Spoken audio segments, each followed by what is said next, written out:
So there we go. We will make a start. So good evening. Thank you all for joining our session.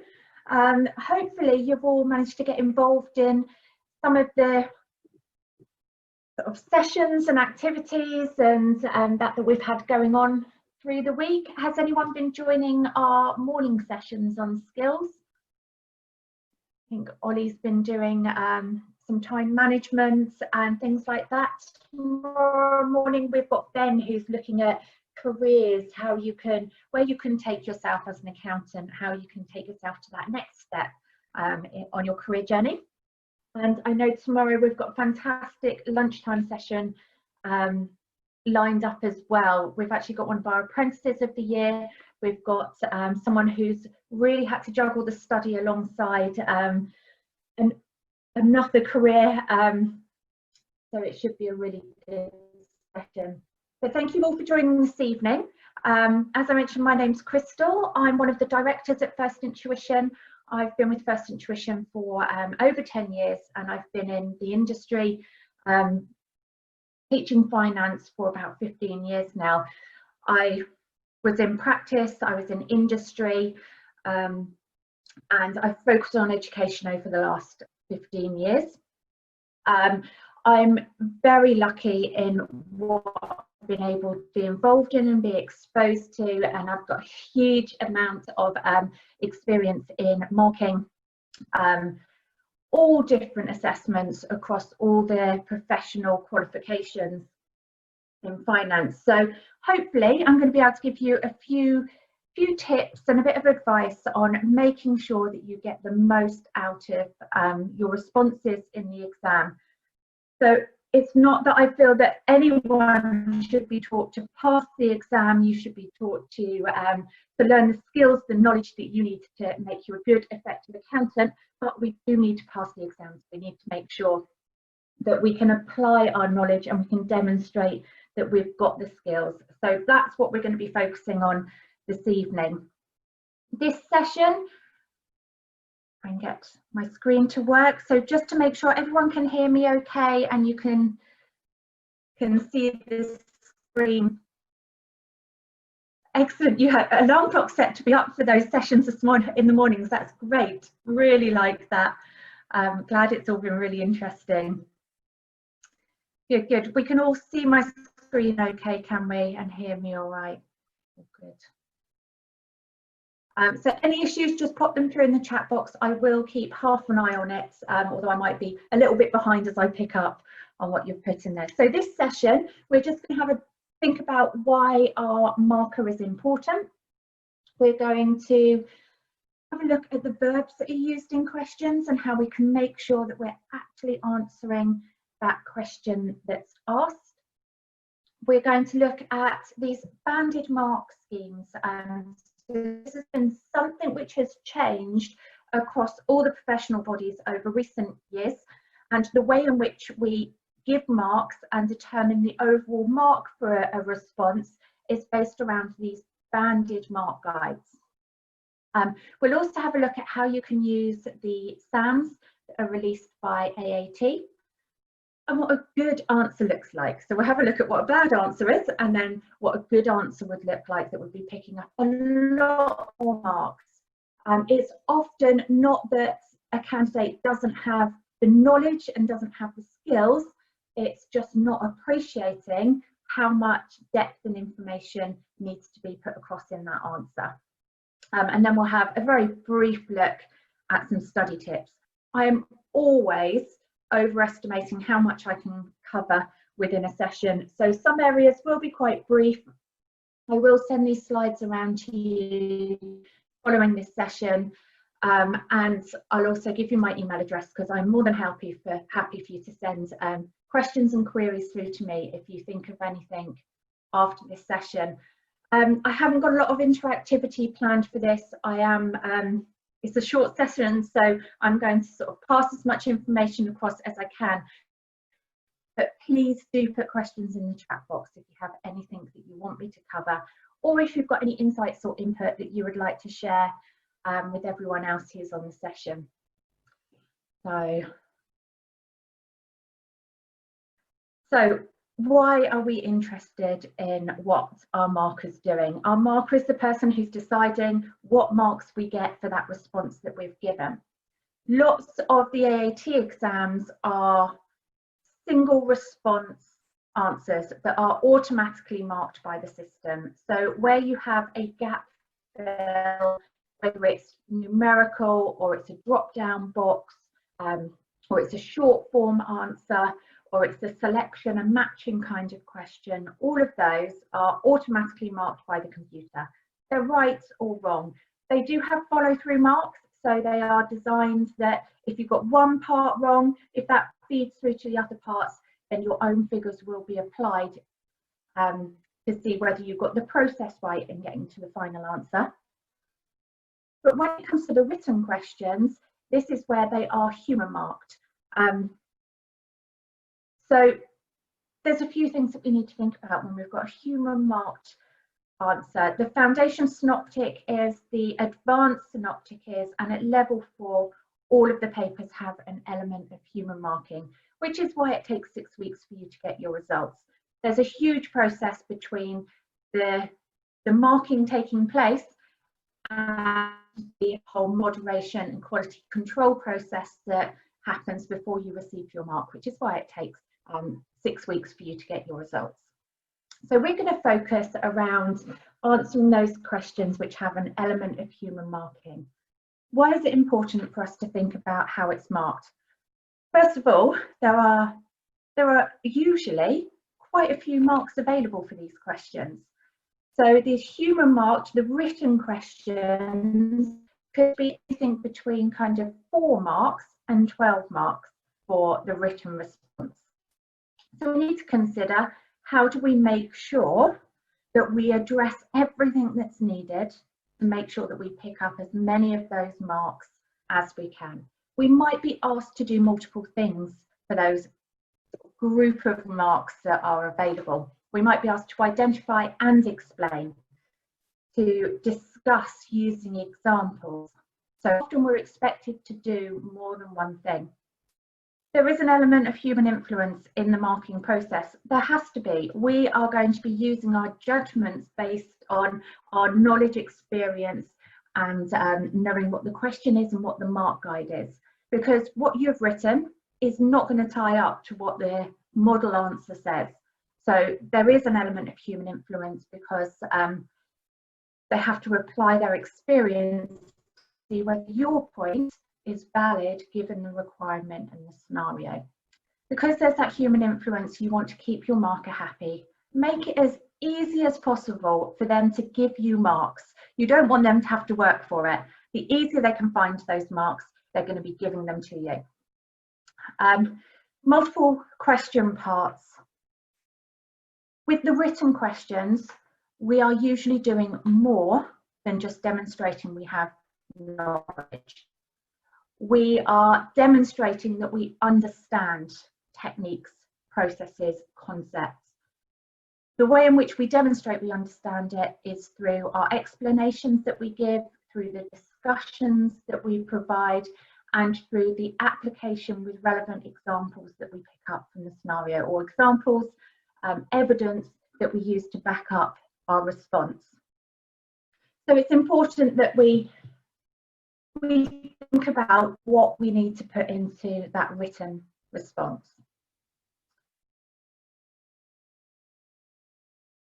So that's kind of why. Just to really summarise it here, in our written questions, there's a lot that we have to think about and that we have to try and make sure that we cover. We have got to interpret what is it that the question is actually asking us to do. What does it want from us? It's very easy to misinterpret questions and to start answering something which then doesn't pick us up any marks. So we've got to be able to interpret the requirements. We need to be able to identify when we're being asked to give multiple responses. So when we're being asked to do more than one thing, we have to make sure that we do more than one thing, that we address each requirement or each part of the requirement. We also need to make sure that we understand the command verb that has been used. If we are asked to discuss and we identify, we're not going to get any marks for that. It's not the response that has been asked for.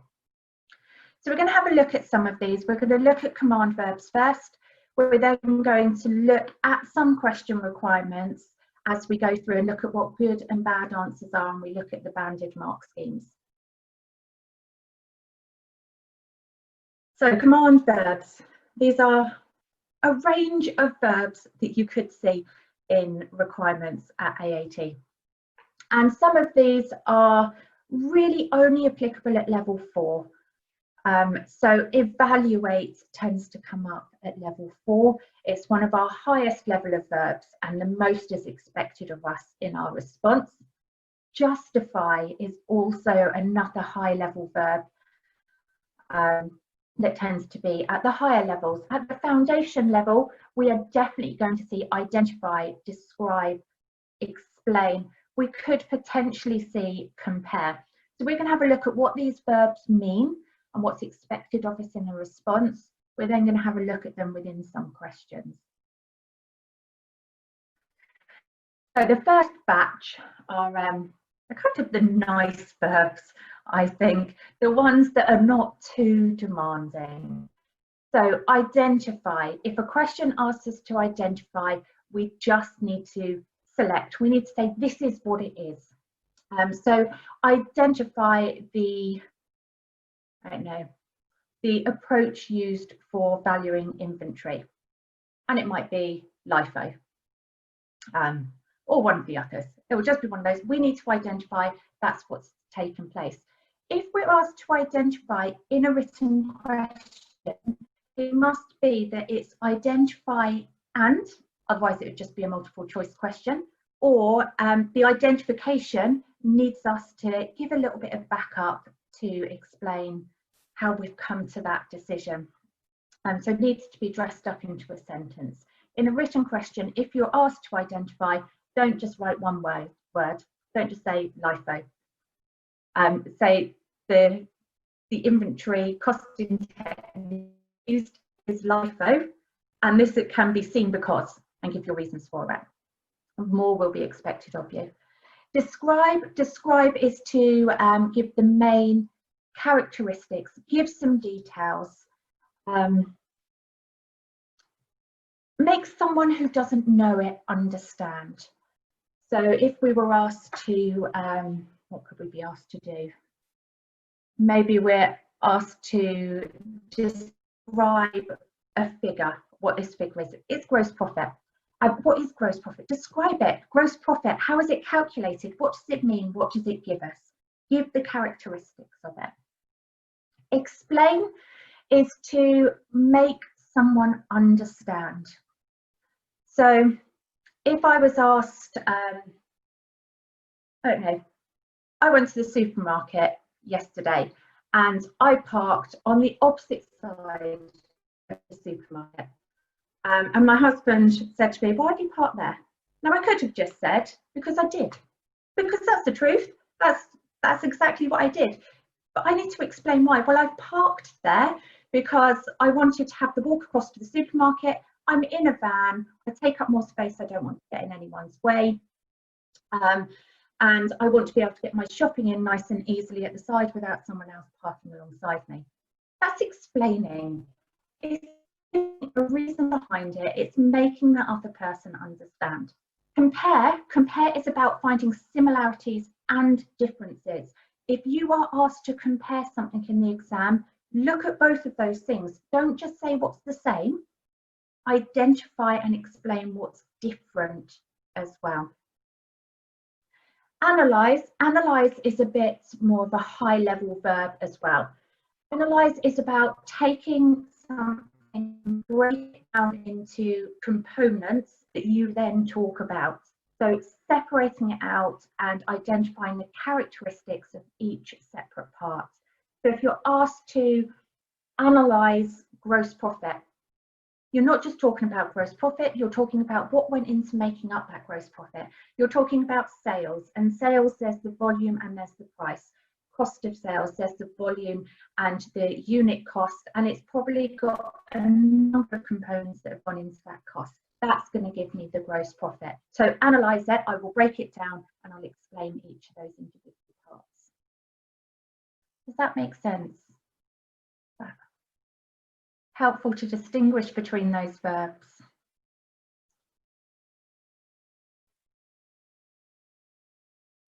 I've got an example here, which is a question from level 2.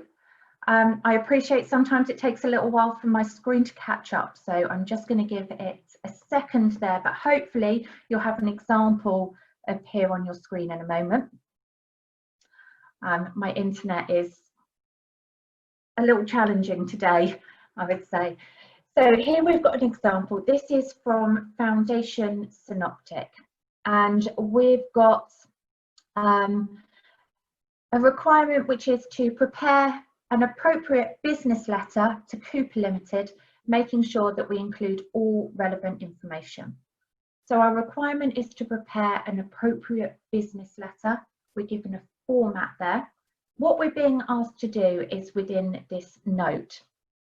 So you need to deal with a note that you've received today from the finance manager, who is Paul Page. The note you've received said that they're concerned about balance that's owing to them from Cooper Limited, and it's now overdue for payments.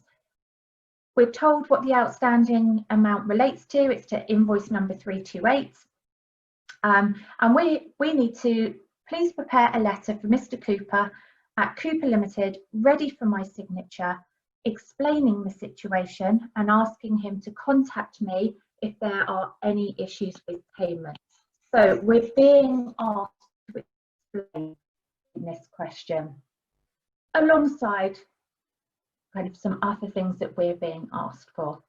So the format of our response, we're asked to prepare an appropriate business letter. We must make sure that it looks like a letter, so it's got a date, an introduction and a heading. We'll need to make sure that we open and close the letter appropriately. So who it's to, and then who it's from, and the appropriate signature underneath. One thing with the presentation of a written response, make sure you do try to get appropriate spelling and grammar. You're not going to be penalised for spelling mistakes, but you should make sure that you try to write in a formal business way, the way in which you would communicate at work. Don't use text language, don't use slang, and just don't be lazy in your response. So make sure you would be comfortable sending it to someone senior in your organisation. So we then need to make sure that we communicate the message that we've been asked to communicate. We're being asked to explain. So we are not just sending a letter saying you need to pay your outstanding balance. That will get no marks. We need to explain. So we need to be explaining that there is a balance outstanding, that it's now overdue, that it relates to invoice number 328, and that they need to contact Paul or Paul Page if they've got any queries at all. To explain is giving enough information for that recipient to really understand.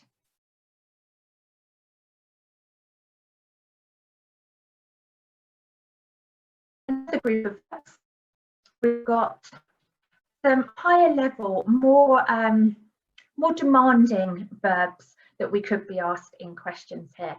So the first one here is to discuss, and discuss is a really common verb, particularly in level 3, also in level 4 written exams.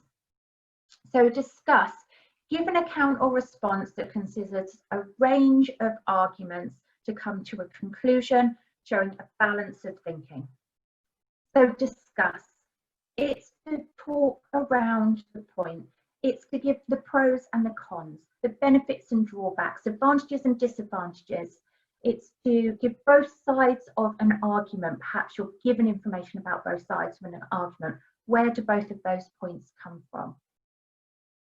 And to give some kind of confirmation or conclusion to what you've just explained. So if you were sat there with someone talking about the point that you're given in the question, what kind of things would be said by both of you? That's what you need to be putting down on the paper. If you're asking a question to recommend, you must do that.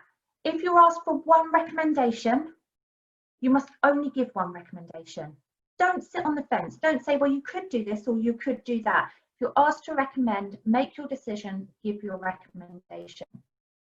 Sometimes we're asked to recommend, to make more than one recommendation. So we've got to give a selection of potential responses or actions. Watch for that. If it's asking you to recommend more than one thing, then you need to make sure that you're doing that, if it's a range that you need to give. If ever we are asked to make a recommendation, it's generally not the end of your answer.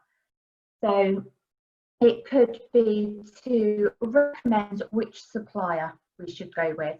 And we've got, say, supplier A and supplier B. We don't just say, I think you should go, or I recommend you go with supplier A. Why? You need to explain why. Why are you telling me to go with supplier A? What are the reasons for it? Justify your recommendation. If you're in the workplace and your manager or your colleague asked you, which one do you recommend? You wouldn't just give a one-word response. You would give your justification or your reasons why you've said one over the other. So we need to make sure that we do that in our written responses. Justify is backing it up, giving some evidence. If we are asked to justify a course of action, that's our course of action. Why? Why is that the best course of action to take? What evidence have I got? What evidence am I given in the question? So what have I been told that I can use here in my response to really say, yep, that's why you should be doing it. It may not be that it's evidence that's coming out of the questions. It might be based on your knowledge that you have. So knowledge that you've learned from the technical aspect of that paper. So can you use that to justify?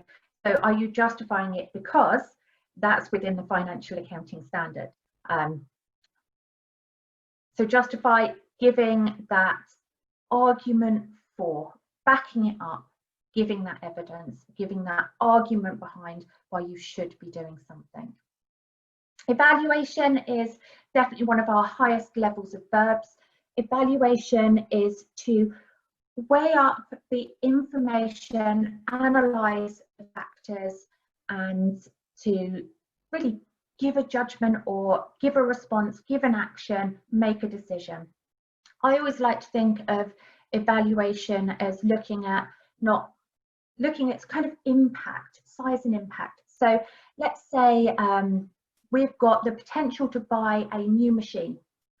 So evaluate that investment decision, investing in this new machine, should we get it or not? To evaluate it, I'd be looking at, well, is it a good or is it a bad idea? What are the benefits, what are the drawbacks of it? If I make that investment decision, it's going to use up all of my capital reserves.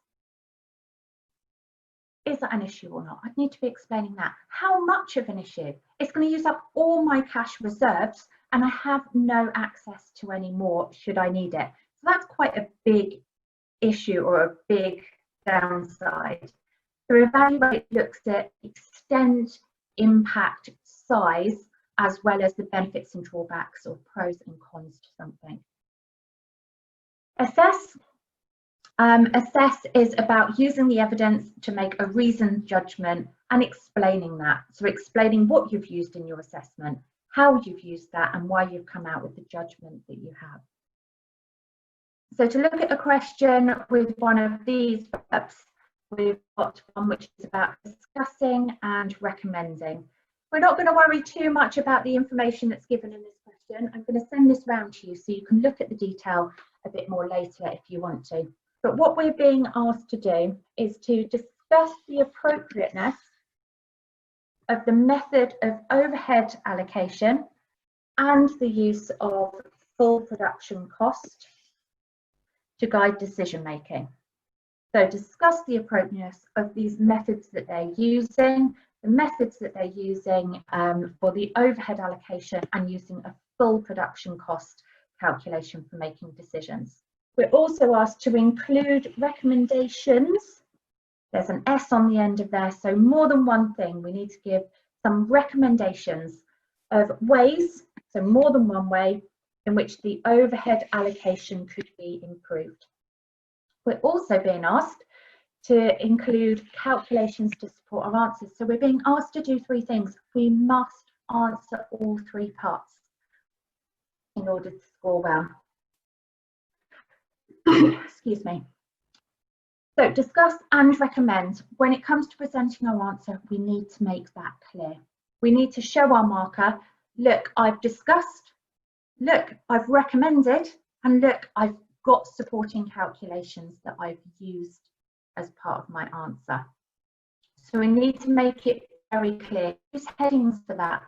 So we could have one heading, which is appropriateness of overheads and full production costs, and then we've got our discussion underneath that heading.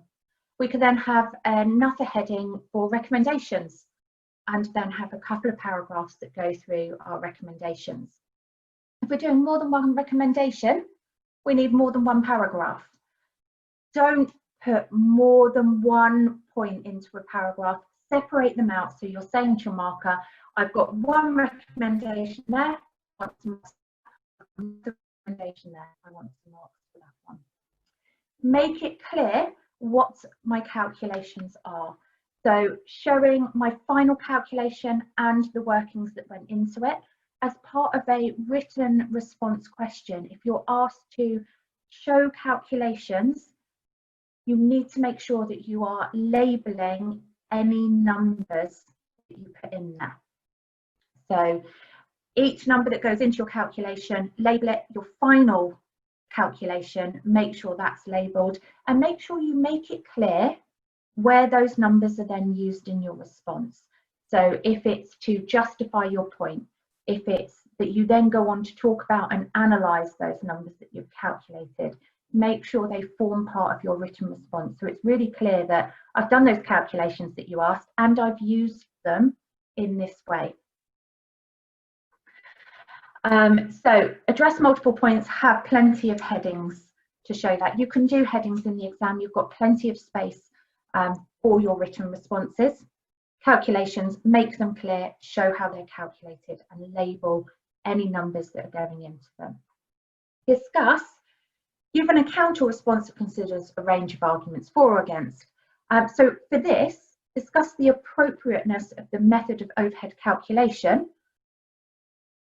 of overhead allocation. We want to be given why it is appropriate and why it's not appropriate. So give them the for and against. And we need to always consider the scenario that we're given when we're producing a written response. So why is this appropriate or not appropriate for this particular business? So we use the scenario to justify our points that we're making. Recommend, we're asked for recommendations. So for more than one, must make sure that they're relevant. Relevant to the question that we've been asked, but relevant to the scenario that we're given. There's no point making general recommendations that bear no resemblance on the business that we've been given a scenario about. So make recommendations relevant and explain why you're recommending them. What's your reason behind that? If you said to someone, that's my recommendation, the first thing they're going to ask you is why. Make sure you explain that. If you can use any evidence or any examples to back up your reason why you're recommending that, make sure that you do.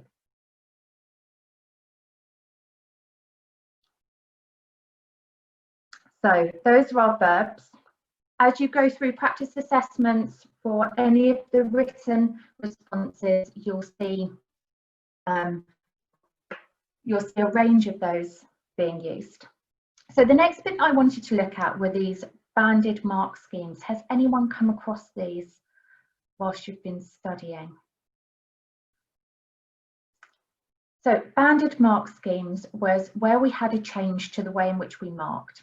So rather than saying If a learner says that point, they get a mark. If they then say that point, they get a mark. And each mark being allocated to a point that's made. We changed from that to these banded mark schemes, where banded marks are a holistic approach to marking. So you look at the full response that you've been provided by the candidate. You look at the full response and you decide, has it answered all parts of the question that's been asked? Have relevant points been made given those requirements? So are they saying the right things? Are they saying enough of the right things? Are they being discussed, identified? Is the correct verb being addressed? And is it a comprehensive response, or is it just a very limited response? So we look at all of those things and decide which band that response will sit in. We then look at it in more detail and say, where in that band is it going to sit? Is it a really good, strong response within that band, in which case we're looking at the higher level of the marks? Or is it's hitting those points that we would expect from a mark in that, from a response in that band, but only just, it's going to be at the lower end of the band. So I'm not going to worry about what this question is about. We're just going to have a look at what the banded mark guide looks like for this particular question. So this question is of the professional synoptic, but this same approach is used in all of the written responses that are kind of 6 marks and above. Just looking at part B from this question, we are asked to evaluate the effectiveness of the budget committee's actions, include recommendations in which the budget committee could improve control in your response. So we're asked to do multiple things. We're then given in the model answer, these are the kind of points that could be made in a good answer. Not that these are all the points that should be made, not that all of these points will each get 1 mark. This question was actually marked, it was actually a total of 8 marks. And under the kind of old approach, it used to be that you made 8 of these points, you would pick up 8 marks because each one of those would get a mark. With the banded mark approach, that has changed, and those are the points that could be made in the response, in the answer, but a holistic approach is taken to marking it. And we can see from this banded mark guide alongside it that the marks for this question are grouped into 0 marks, so no response worthy of credit. Might be that 1 or 2 words have been put down, that there is no evaluation, there's no explanation. It could be a list of bullet points, not worthy of any marks. 1 to 3 marks. This is where there is a simplistic judgment on the effectiveness and there's limited evaluative content. The answer demonstrates a basic understanding and there's no recommendations given. So it could be that a couple of these points are addressed, but they're addressed in a very basic way. There isn't an evaluation, there isn't a level of detail that's given behind them. And then the most marks that answer could pick up would be 3 marks. And how good is it? Does it quite meet 3 marks, or is it just 1? That would then be for the marker to make that judgment on the volume and the content of that response. The second band is 4 to 6. The answer does evaluate the effectiveness of the budget committee's actions, and it does conclude that it's not very effective. So the right conclusion has been found, and there is an element of evaluation that's taken place. There are a range of criticisms that are acceptable. So these answers, some of these are given, more than one. There's been a range of them, and they've been justified. So they're not a bullet point, they're not a list, they've been given in a sentence and there's an explanation as to why that is a criticism or why it's an appropriate criticism. Demonstrates a good understanding. So we've gone from basic up to good. And there are recommendations made. So if the answer is a bit stronger, it's addressing some of these criticisms and giving the reason why they're criticisms. It has evaluated and concluded that the report is poor, and recommendations are given, maybe one or two have been given, that explain how they could improve their budgetary control. That would sit between that 4 and 6 marks. A good response, an excellent response, one that's looking towards getting the maximum marks, has to be a comprehensive evaluation. It gives a wide range of criticisms. So I'd expect it to be picking up on 4 or 5 criticisms there. Clearly explained justifications and evidence for those criticisms. So they've made the criticisms very relevant to the scenario that's been given there in the question. And there are well justified recommendations for improvement. So they haven't just given, this is why you should improve. They've justified it. They've used evidence out of the question, evidence based on their knowledge to justify their recommendations. So the banded marks is a slightly different approach, and once a response is decided, that's the band that it fits in. There's then a judgment made as to where in that band it will be sitting to pick up marks. So just want to look at where an answer might fall. So for this question, we've looked at what that criteria is to sit in each of those bands. How many marks or in what band would each of these responses sit? So an example of a kind of lower rate band response. This would probably get a mark, I would have said. This is at the lower end of that lower band response. So saving on marketing only because advertising campaign has been delayed. One criticism has been spoken about and a justification for it-ish. That would definitely only fit there at maybe 1 mark. A better response, so something that would fall into the middle band, so between 4 and 6 marks. This response, I think, is sitting at about 5 marks. There's some criticisms given. There's more than one. There's criticisms that have been taken a little bit further. So the decision on marketing spend may have a knock-on effect of sales. So there's a bit of justification that's happened there, and there is a recommendation given. So they've given a suggestion, but they haven't justified that. Maybe 5 marks, maybe just 4 marks for that response.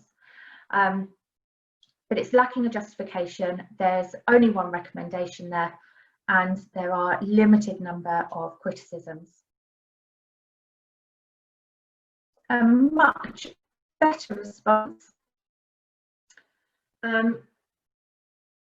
where the budget committee are unsure of decisions being made. There's a number of criticisms given. And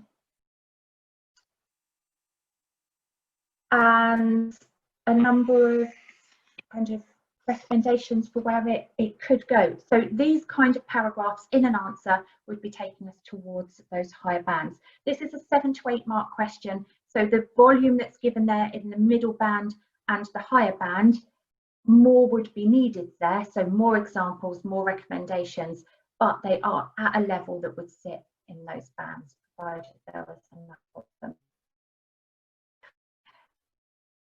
So make sure you tackle all of the verbs, make sure that you tackle all parts of the requirement in order to get into those higher bands, in order to pick up more marks and therefore pass those questions.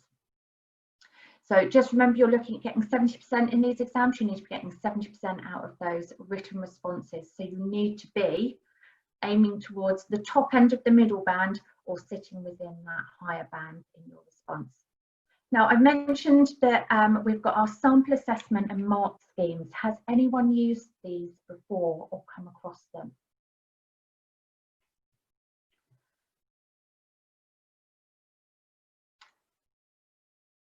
No, no one mentioning they have. So sample assessment mark schemes, these are available on the AAT website in the learning portal. So part of your membership, you get access to the learning portal that has got a huge volume of resource to help you with your studies. And for the synoptic assessments, there's a sample assessment mark scheme in there. Now, it's only for the synoptics that we have these, but they are really, really useful, not only when you're preparing for those synoptic exams, but to understand how much you need to be writing and how the marking will take place for the written elements of questions. So you can find them on the learning portal under the synoptic resources. The AAT produced these to give us that guidance on this is how we mark it. This is what we're expecting from you in order to give those higher level of marks.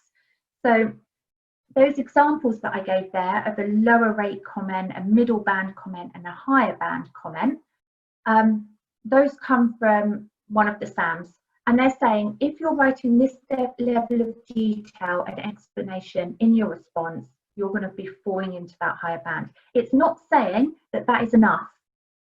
It's saying that that is the style and approach of your response that's needed in order to get into that higher band. It may be that you have to be picking up 3 or 4 different parts of that question, or 3 or 4 different recommendations. It depends on the size of the question, but it's giving you an indication as to the depth of your response, the scope that's expected from your response. How you should be using these SAMs, I'm just going to share a different screen so I can show you one of the SAMs.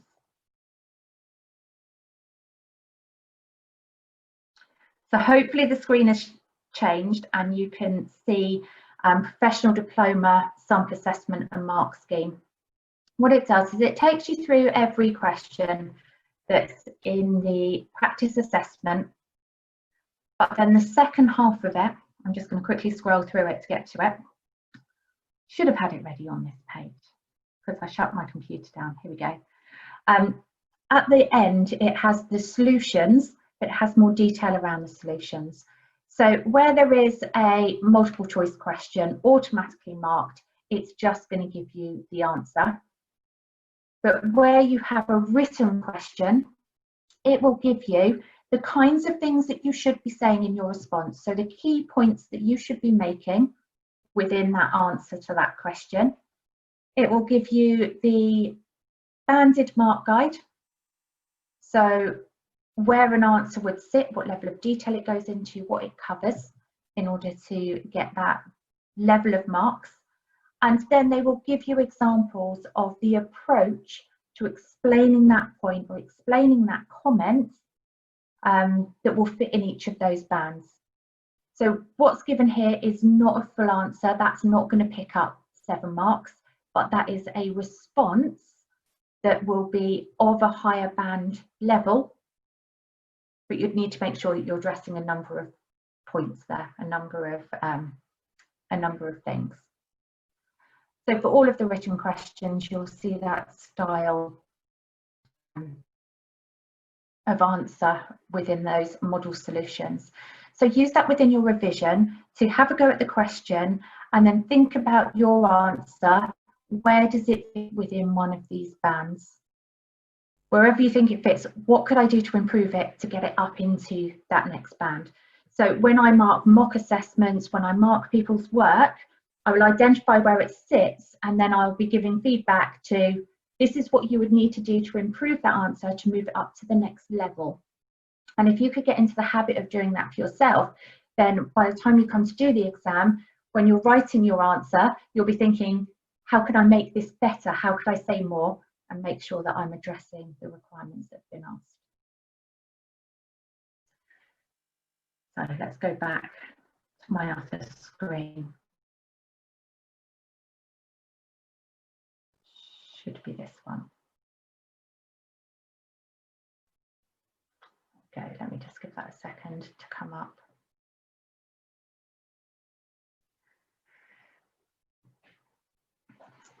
So using that SAMS as part of your revision, look at the verbs and then look at what's expected in the response.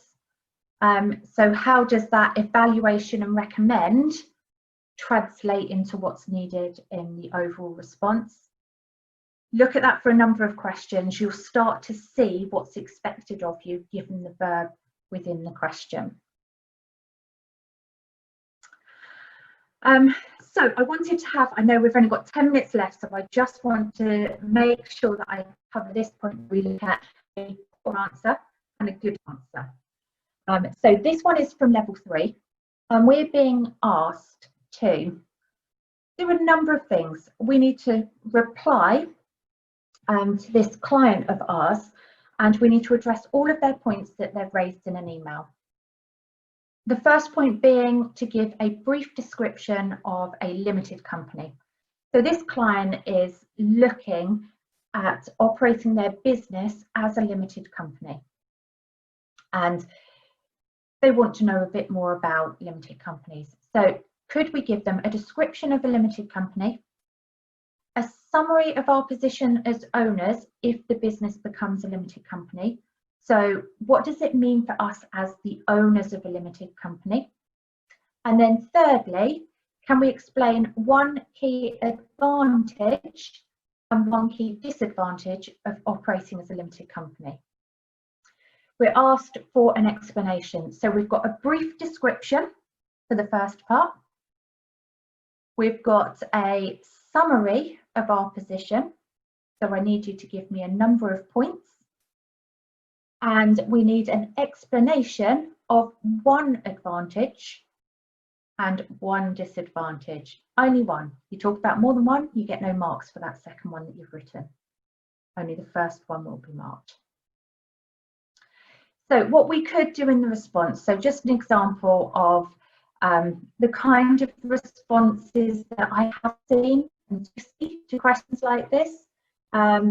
So a brief description of a limited company. A limited company means limited liability. Absolutely it does. There's nothing wrong with that point. But that's not a brief description. It's not enough. A summary of our position as owners. We'll become shareholders and we'll own shares in the company.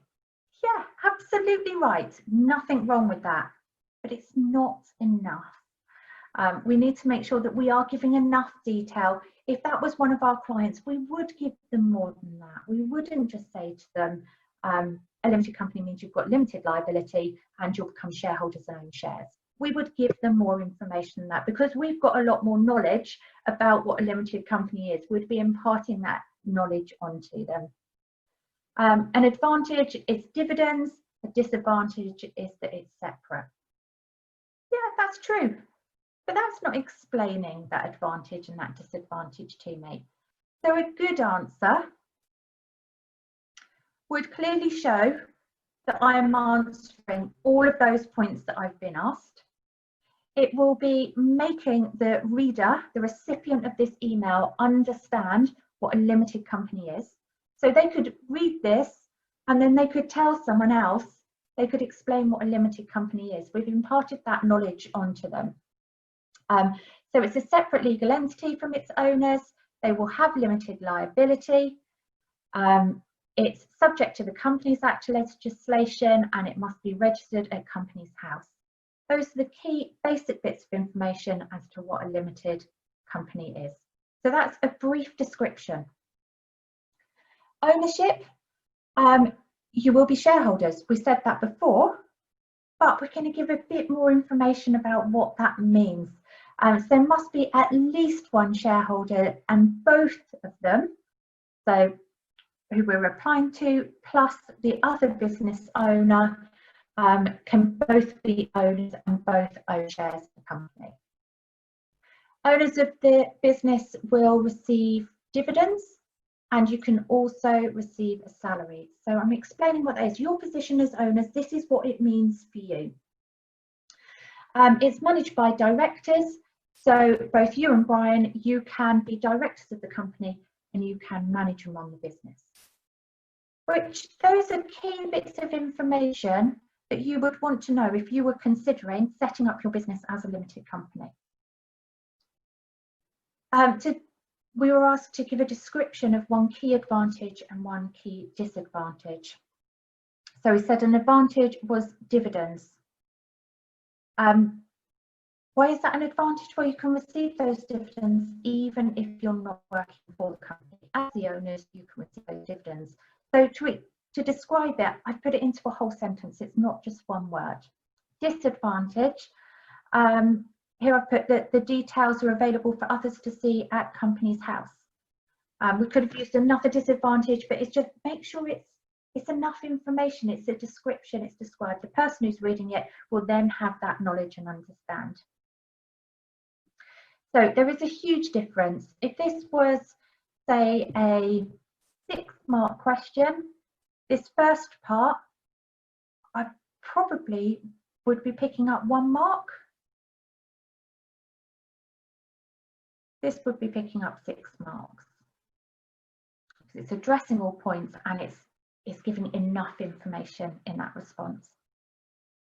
So what do you do to improve your answers? To make sure you take it from that poor up to that good. Look at how many marks are available. If there are 6 marks available, you need to be writing at least 6 sentences in that response.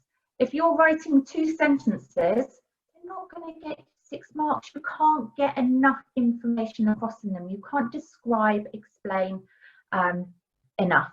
So think about how much do I need to provide in my response given the marks that are available. How many marks apply to each part? I've got 3 parts to the question. I've got 6 marks. I need to make sure I'm writing a couple of things about each to make sure that I cover each point enough. How much detail do I need to go into? What's the verb? What am I being asked for? Describe, justify, explain, analyse. What's required of me? Always present your answer in full sentences. So that poor answer was just really bullet points. That's not enough, given that I need descriptions and explanations. Use paragraphs. Paragraphs are needed in discussion. They're needed in explanation because it will be a number of sentences that will be needed to make a good, clear response. Use headings to show each part and put spaces in between. Every time you put a heading, you're saying to your marker, look, I'm answering that bit. I need some marks for that, or that's worthy of credit in a banded response. If you do any workings, put them in brackets to show that this is how I went about answering that part. This is how I did my calculations, and label any numbers. Don't just put 53 times 8. Means nothing to us as a marker. What's that 53? What's that 8? Just put the word alongside to label those numbers. If you're given a scenario, level 4, you've got a pre-scene as part of the synoptic, but in all of the written questions, you will be given some information about the business. Make your points relevant to that scenario, to that business. Provide examples where you can from that scenario. So evidence, and show why that point that you've made is a good point. And think about, can I use any numbers to back up and justify a point that I've made? If I'm given numerical information, can I use it and can I demonstrate that I've been using it? That will help take us into that higher band. So as a final kind of recap of that, how do I go about studying and preparing to get good marks out of my written questions? Make sure you've got the knowledge. You're often going to be using that knowledge and applying it to scenarios, or imparting that knowledge in a response to someone in an email or something like that. There's lots of e-learning. There's some e-learning specifically on verbs on the AAT learning portal. Use it. You're paying your membership. Make good use of those resources that are there. Do the practice assessments and mocks and do them in full. So don't just think, oh, those are the bullet point what you might talk about. Have a go at doing written questions in full. Where you can, get feedback, so use tutors or people that you know that have studied previously. Ask them to have a read of your answer and give you feedback and let you know where you can improve it. So it's more than just letting you know whether you're right and wrong. What you want to know is how can I make my answer better and take it up into the next band of marks. Use the SAMs, really, really useful resource. We also have examiners reports. If you haven't used examiners reports for your AAT assessments, I cannot stress enough how important they are and how useful they are. So they highlight where students have gone wrong in the past. The examiner says people always get this wrong, they never do enough there. Use that to make sure you don't fall into the same traps. So it will tell you kind of task by task where things have gone wrong for people in the past. Take your time on written responses. Don't launch in. Stop, think, what am I being asked to do? And think about all the parts that you're being asked to address. And what you want to say, where does it fit best? Check your answers. So I've put midpoint and at the end. When you start writing a written response, now sometimes it might be taking up like 10 minutes of your exam time, maybe longer on one of your responses, particularly at level 4, some of the budgeting and MDCL kind of written questions, you could be spending half an hour on doing that one response. Make sure you keep going back and checking the requirement. Am I on track, or have I started to go off on a tangent? Sometimes we can end up starting our answer really well, and then as we go through the next point and a couple of paragraphs down, and we start answering a question that we wish it was rather than what it actually is. Or we start to miss parts of the requirement because we need to make sure that we focus back on it. So keep going back and reading the requirement and make sure you write enough. Don't write 3 bullet points or 2 sentences for a 6-mark question. You're not going to get into that higher band. Make sure you do enough. So my details are here. So my email address, I'm more than happy to help with questions or queries, particularly as you come towards your exams. Let me know if you want any guidance, or I can point you in the right direction, or if you want me to have a look at one of your responses, perhaps. Am I on the right tracks? Is this right? We've also got lots of blogs and resources available on our website. So even if you're not studying with First Intuition, we do have study tips. And if you haven't used AAT comments, they've got a huge bank of resources that help with preparing for assessments. Go on there and have a look. As you're studying for assessment, have a look on there and see what there is that's useful.